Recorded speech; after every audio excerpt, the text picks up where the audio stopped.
आज मैं सिर्फ एक पॉइंट एजेंडा आपके पास लेकर आया, क्योंकि मैं समझता हूँ कि ये हमारे ज़राअत के शोबे में एक लैंडमार्क मुस्तक़बिल में हो सकता है, पॉइंट ऑफ एक्सपोर्ट पोटेंशियल, और वो क्रॉप है धान, राइस। इस मरतबा हमारी जो पैदावार हुई है पाकिस्तान की, जो क्रॉप रिकॉर्डिंग सर्विसेज ने दिया है, वो तकरीबन 9 मिलियन टन की हमारी पैदावार हुई है इस साल। पिछले साल तकरीबन 8.4 मिलियन टन थी और तकरीबन 31-32 लाख टन जो थी वो एक्सपोर्ट हुई, 34 लाख टन के करीब कंज्यूम हुई और तकरीबन 2.5 मिलियन टन पिछले साल का कैरी ओवर है। तो पिछले साल का कैरी ओवर जो है वो 25 लाख टन, 2.5 मिलियन टन हमारे पास धान पहले पड़ा था, और इस साल हमारे पास दिसंबर में 9 मिलियन टन इजाफी पैदावार पाकिस्तान में वो आई है। तो पाकिस्तान के पास इस दफ़ा 11.5 मिलियन टन का स्टॉक होगा अगले महीने, और हमारी जो कंजम्पशन होगी तकरीबन 35 लाख टन। तो हमारे पास जो एक्सपोर्टेबल सरप्लस पोटेंशियल हो जाएगा 80 लाख टन, 8 मिलियन टन। ज़बरदस्त है। पिछले साल जो हमारी एक्सपोर्ट हुई थी 31-32 लाख टन, वो तकरीबन $2.11 बिलियन की हुई थी। और ये जो हमने वर्कआउट किया है इस साल, जो इस वक्त इंटरनेशनल मार्केट में प्राइसेस जा रही हैं, उसमें हमारी जो बासमती है वो तकरीबन 30% ऑफ द टोटल है, जो 8 मिलियन टन है, 80 लाख टन, और बाकी जो हमारी होती है वो इरी राइस। तो वो जो हमने कैलकुलेशन की है कि इजाफी तकरीबन हमारे पास जो टोटल बनेगा पिछले साल का कैरी ओवर और इस साल का, वो पोटेंशियली $4.75 अरब बनता है, $4.75 बिलियन अगर हम सारी को एक्सपोर्ट कर गए। ये बहुत बड़ा चैलेंज है पाकिस्तान के दारों के लिए, खासतौर हमारे जो हैं प्राइवेट सेक्टर, उनको फैसिलिटेट हमारे करते हैं लोग। मिनिस्ट्री ऑफ कॉमर्स में भी एक्सपोर्ट के जो हमारे दूसरे इदारे हैं, और हमारी मिनिस्ट्री का, क्योंकि ये बहुत एक ब्रेक थ्रू हम समझते हैं, क्योंकि बहुत कम आपको ऐसे कोई भी एक आइटम मिलेगा जिसमें इतना बड़ा जंप आया और जिसका पोटेंशियल इतना ज़्यादा हुआ, जो कि इस तरह में एक ये राइस की तरफ एक बहुत, मैं समझता हूँ, पोटेंशियल एक्सपोर्ट का एक चैलेंज भी है। और जो पाकिस्तान के हमारे इदारे हैं जहाँ हम ये एक्सपोर्ट करते हैं, 5 पिछले सालों में, पिछले 5 सालों में जिन ममालिक में हम एक्सपोर्ट ज़्यादा करते हैं वो चाइना, कीनिया, यूएई, अफगानिस्तान और सऊदी अरेबिया। ये 5 वो ममालिक हैं जहाँ पिछले सालों में, पिछले 3 से 5 साल हमारी जो ज़्यादा एक्सपोर्ट होती रही है। पर उसके अलावा भी बहुत से ऐसे ममालिक हैं जहाँ के हमारे ख़ासतौर पर कमर्शियल एडवाइज़र्स हैं, कमर्शियल अटैचेज़ हैं हमारी हाई कमीशंस में, हमारी एम्बेसीज़ में। उनके लिए मेरे ख्याल में ये टास्क दिया गया है। हमने ये सजेस्ट किया है कि एक ऐसी कोई कमेटी या टास्क फोर्स बना दी जाए at the national level, under the supervision और monitoring of the honourable prime minister Imran Khan sahab, कि ये इसको अगर हम पुश करते रहें, और इसकी मॉनिटरिंग बड़ी क्लोज होनी चाहिए कि जिन जिन इलाकों में, चाहे वो अफ्रीका है, लैटिन अमेरिका है, ये जो मैंने 5 आपको बताए हैं, चाइना में बहुत पोटेंशियल है, और दूसरे ममालिक में अगर हम इस चीज़ को लेकर जाएं, तो क्योंकि एक्सपोर्ट हमारे लिए एक बहुत बड़ा चैलेंज पिछले, आप समझते हैं, 10 साल से बना हुआ है। 7-8 साल तो हम 21 और 25 अरब डॉलर की एक्सपोर्ट तक रहे, एक्सपोर्ट इकॉनमी।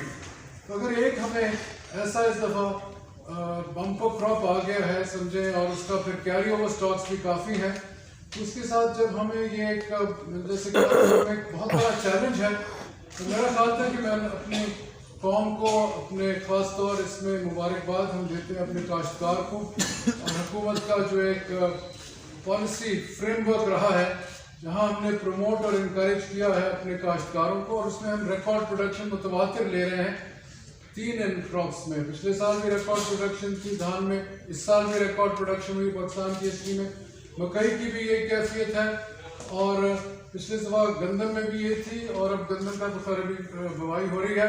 और उसके साथ शुगर केन में भी हमारा जो है असेसमेंट, वो भी रिकॉर्ड प्रोडक्शन होगी, वो भी 87 मिलियन टन, पिछले साल 81 मिलियन टन थी। और कॉटन में भी पिछले साल जो 15 नवंबर का फिगर था वो था 44.1 मिलियन बेल, इस दफ़ा 6.8 मिलियन बेल है, 2.7 मिलियन बेल 15 नवंबर तक। आज जो मैं जिस पर कॉन्सेंट्रेट करने और आपकी आगाही कौम को आपके ज़रिए बताना चाह रहा हूँ कि हमारे पास ये जो एक्सपोर्ट पोटेंशियल सिर्फ एक क्रॉप का, अगर हमें extra 2.5 billion $4.75 billion, which means कि 2.11 अरब से हम तकरीबन 2.6 के करीब ज़्यादा एक्सपोर्ट कर जाएं एक ही साल में, तो बहुत बड़ी ब्रेक थ्रू होगी अगर हम कर जाएं। चैलेंज है हमारी तमाम तर जो एंटरप्रेन्योरियल कम्युनिटी है, प्राइवेट सेक्टर जिसको हम कहते हैं, और ये हमें इस चीज़ को अगर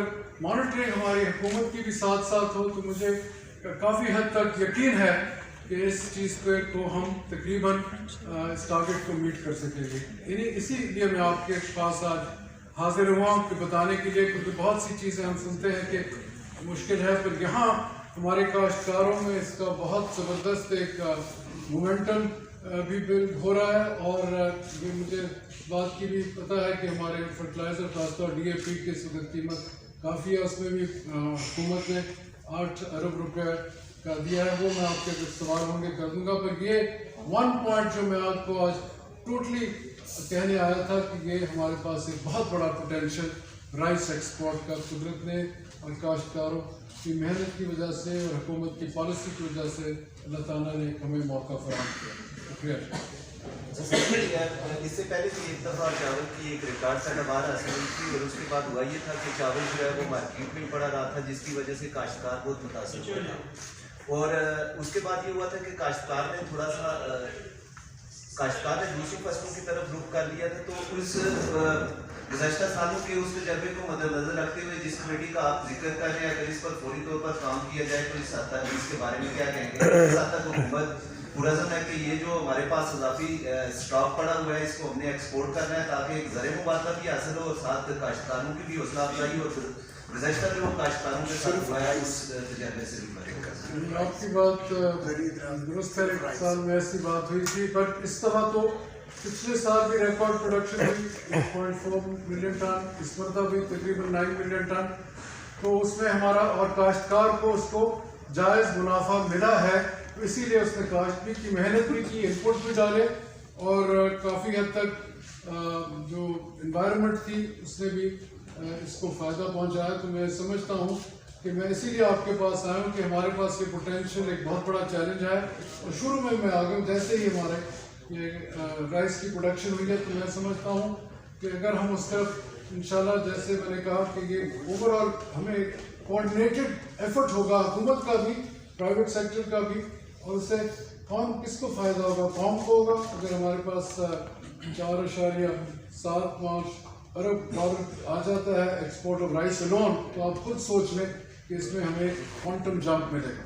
हसीब एक्सप्रेस न्यूज़ से जी। अच्छा सर, ये जानना चाहेंगे कि आप कह रहे हैं कि जो शुगर है उसकी भी रिकॉर्ड प्रोडक्शन होगी, तो अब तक तो जो हुकूमत का जो कायम करदा जो एक तयशुदा रेट है 85-86 रुपये है शायद, उस तक तो कीमत को नहीं लाया जा सका शुगर की। उसके अलावा ये बताएं कि कब तक ये रेट इस सतह तक आ जाएगा और कब तक हुकूमत इस काबिल होगी कि ये जो रेट खुद आपने अनाउंस किया वो इम्प्लीमेंट करा सके। दूसरा, कुकिंग ऑयल की कीमत जो है दिन ब दिन ऊपर जाई जा रही है, और इसके अंदर आपको पता होगा कि कितनी मरतबा कुकिंग ऑयल की कंपनियों ने कितना रेट बढ़ाया है। पोल्ट्री की तरफ आए तो पोल्ट्री फीड में बहुत सारे मसाइल हैं, बहुत ज़्यादा कीमतें बढ़ गई हैं। वो सेक्टर भी हो रहा है कि ये जो हुकूमत पोल्ट्री का इतनी बात करती थी, तो पोल्ट्री फीड उनके बारे में नहीं है और लोग ये बिज़नेस भी छोड़ रहे हैं। तो आप इन 2-3 चीज़ों पे अगर फोकस करें तो इस पर आप कब कैसे? आपने अच्छे सवाल उठाए। मैं समझता हूँ कि जहाँ तक शुगर का मसला आपने देखा,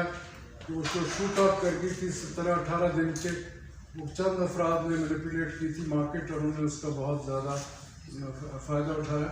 और उसके बाद मेरे ख्याल में अब तो बहुत ज़्यादा बैलेंस आपको मिल रही है। कीमतें जो हैं लिटिल अबाउट 90 रुपीज़ पर केजी, जो ऑफिशियल फिगर था वो 89.75 था। और उसके साथ अब जैसे ही शुगर की क्रशिंग शुरू हो गई है, मेरे ख्याल में शुगर का एक इशू वो नहीं रहा जो हमारे लिए 15-20 दिन के लिए काफ़ी मुश्किल मसला बन गया था। अभी भी है जी, 150 रुपए किलो बिक रही है चीनी। 150 मैंने खुद खरीदी है जी, 150 रुपए किलो। खरीदोगे हम जो हमारे पास PBS के फिगर हैं, जो ऑफिशियल फिगर है, अगर बता दें कहाँ है तो मैं उनको फ़ौरन बताऊंगा कि यहाँ हो रही है, हम दोबारा उसको चेक कर लेंगे जी। और जहाँ तक आपका था कि पोल्ट्री इंडस्ट्री को काफ़ी दिक्कत पेश आई थी पिछले साल, ख़ास तौर पे कोविड की वजह से, क्योंकि हमारे जो ये मैरिजेस हॉल वगैरह थे वो बंद हो गए थे और उसमें फिर फीड का भी मसला था। और आपको तो पता होगा कि इसका तो साइकिल चलता है इतने दिन का, 35 दिन से 45 दिन, तो वो फिर वो जब लेयर्स आते हैं उनको भी वहाँ रखना पड़ता है और उसकी फिर फीड का भी मसला होता है। और दूसरी का भी तो मेरा नहीं ख्याल कि कोई इतने ज़्यादा बंद हो रहे हैं, चंद बंद हो रहे हो, और उसके वो भी एक मार्केट मैकेनिज्म है और ये ज़्यादातर इसमें तमाम तर प्राइवेट सेक्टर है। हुकूमत की ये कोशिश है मेरा हमेशा होती है कि एक बैलेंस तरीके से ये जो काम है चले जी। सर घी प्राइसेस कैसे? अभी तो 90% इम्पोर्ट होता है हमारा एडिबल ऑयल, वो इंटरनेशनल प्राइस से टोटली डिपेंडेंट है। पर इस साल जो हमारे ये कॉटन की प्रोडक्शन बढ़ गई है, 6.8 मिलियन बेल्स तो आ चुकी है और हम उम्मीद करते हैं कि ये 8.5 के लगभग टोटली आ जाएगी। उससे जो आपका कॉटन सीड ऑयल में इजाफा होगा वो भी आपका और हमारा फ़ायदा होगा, कि उतनी हमें कम करनी पड़ेगी। एग्जैक्ट फिगर वो मेरे इस वक्त जहन में नहीं है कितना उससे इजाफा होगा। ये जो तकरीबन 2.5 मिलियन बेल हमारी होगी, उससे जो कॉटन सीड ऑयल से हम क्रश करके निकालेंगे एडिबल ऑयल, पर वो भी डायरेक्ट फ़ायदा जो होगा कौम को होगा और हमारी आवाम को होगा। Thank you sir. Thank you.